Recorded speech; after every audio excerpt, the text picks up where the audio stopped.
Tell me the truth, I want to hear. ReutersBobby Yip Even after the unceremonious exit of the outsider CEO, an overhaul of the management, and with his blue-eyed boy back at the helm of India's second-largest IT company, Infosys founder Narayana Murthy remains dissatisfied. I stand by every question on poor governance raised in my speech to Infosys investors dated August 29, 2017.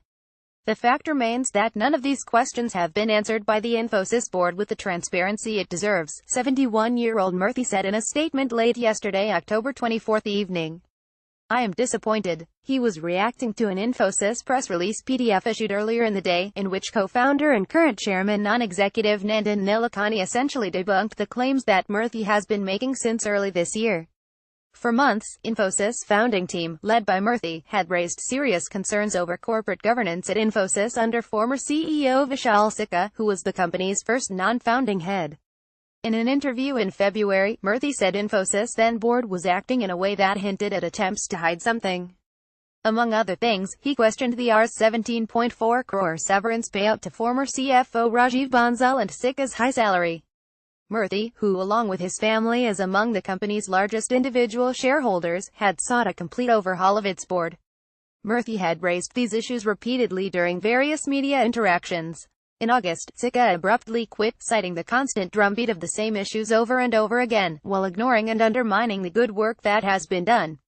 This was followed by Chairman R. Seshasavy and independent directors Jeffrey Lehman and John Ettumendi exiting the firm. On August 24, Infosys appointed Nilekani PDF as its non-executive chairman with immediate effect. An elated Murthy declared he was confident Nandan Nilekani will determine whether the members of the current board who were involved in the events alleged by the whistleblower exercised their proper and expected role in governance and that he will take appropriate corrective actions. These actions will bring back the rigor of governance standards at Infosys.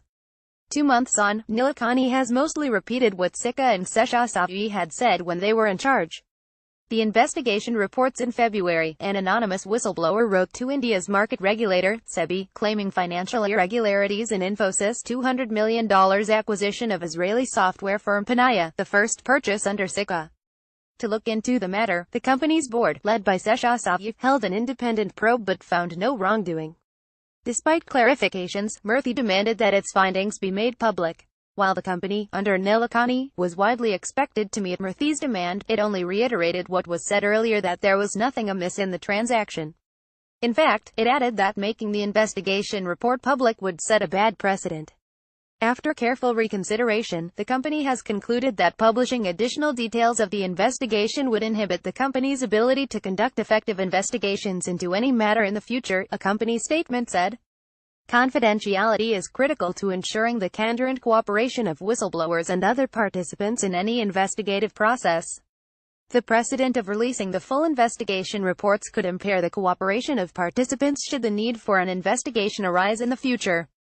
CFO's severance. A major point of contention between the previous Infosys leadership and Murthy was the massive severance package of former CFO Rajiv Bansal, who quit in October 2015. In his February interview, Murthy even asked if the payout was hush money.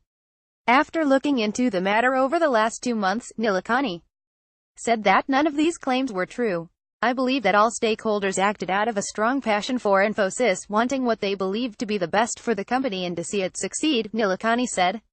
In light of my review of these matters, I am fully persuaded, as is the entire board, that the conclusions of the independent investigations are correct. The only matter that left Nilekani dissatisfied was in the way the issue was handled. The company has now identified opportunities for improvements in processes and practices, which have been implemented. Infosys has also globally benchmarked its severance payout and revised its senior management's employment contracts accordingly. Murthy, though, appears far from placated. The core question still is how and why the Infosys board approved an unusual and unprecedented severance payment agreement of 1,000% of the standard Infosys employment contracts to the former CFO, and why the board did not disclose this information proactively and much earlier, he said in the latest statement. Sadly, it appears we will no longer know the truth.